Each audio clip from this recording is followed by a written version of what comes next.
Assalamualaikum warahmatullahi wabarakatuh. Perkenalkan saya Nisrina Salsabila, anggota dari tim KKN PPM UGM Kecamatan Batur tahun 2021. Saya akan menunjukkan video tentang proses pengolahan limbah kotoran ternak menjadi pupuk kompos yang siap digunakan untuk tanaman.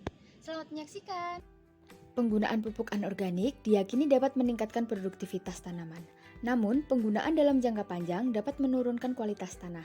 Beberapa pengaruh negatif pupuk anorganik terhadap tanah adalah menurunnya pH tanah, tekstur tanah menjadi keras dan padat, kapasitas penyimpanan udara menjadi berkurang, kandungan unsur hara akan menurun, mikroorganisme tanah menjadi berkurang dan mati, sehingga dapat mengganggu keseimbangan lingkungan. Salah satu usaha untuk mengurangi penggunaan pupuk anorganik adalah dengan memanfaatkan limbah peternakan sebagai pupuk organik atau pupuk kompos. Pupuk kompos merupakan pupuk yang berasal dari pelapukan atau sisa dari bahan organik. Salah satu limbah peternakan yang banyak berlimpah di sekitar kita adalah kotoran ternak. Limbah tersebut dapat menjadi produk yang bernilai tinggi apabila diolah menjadi pupuk kompos. Adapun cara pembuatan pupuk kompos dari kotoran ternak adalah sebagai berikut.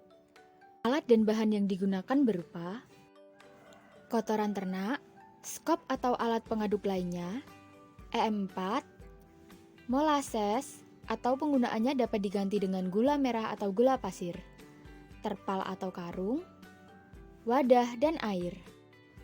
Langkah pembuatan pupuk kompos yang pertama adalah jemur kotoran ternak sampai setengah kering untuk mengurangi kadar air yang terkandung di dalam kotoran ternak. Selanjutnya, singkirkan bahan-bahan asing yang terdapat pada kotoran ternak. Setelah itu, haluskan kotoran ternak. Penghalusan dapat dilakukan secara opsional. Tujuan dari penghalusan adalah untuk mempercepat proses fermentasi dan mempermudah ketika pengaplikasian pupuk pada tanah, sehingga pupuk lebih mudah untuk dimanfaatkan oleh tanah. Selanjutnya, siapkan wadah yang telah diisi dengan 1 liter air. Tambahkan EM4 sebanyak 10 ml atau sekitar 1 tutup botol. Lalu, tambahkan molase sebanyak 10 ml. Jika sudah, aduk bahan yang telah dicampur tadi sampai merata. Setelah itu, semprotkan atau percikan larutan yang telah dibuat tadi pada 10 kg kotoran ternak secara merata.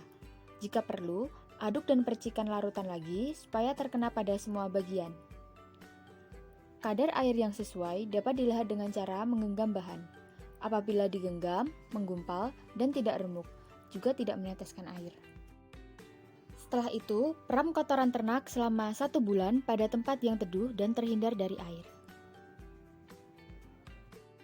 Selama pemeraman, dilakukan pengecekan tiap 1 minggu sekali pada pupuk dengan membolak-balik bahan supaya terjadi aerasi dan meratakan proses fermentasi.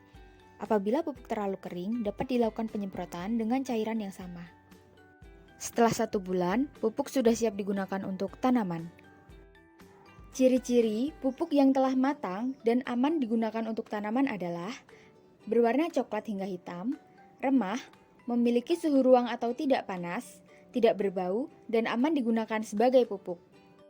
Supaya lebih awet, pupuk dapat dijemur sampai kering terlebih dahulu sebelum dilakukan penyimpanan. Sekian video tentang pengolahan limbah kotoran ternak menjadi pupuk kompos yang siap digunakan untuk tanaman. Untuk kurang lebihnya saya mohon maaf. Wassalamualaikum warahmatullahi wabarakatuh.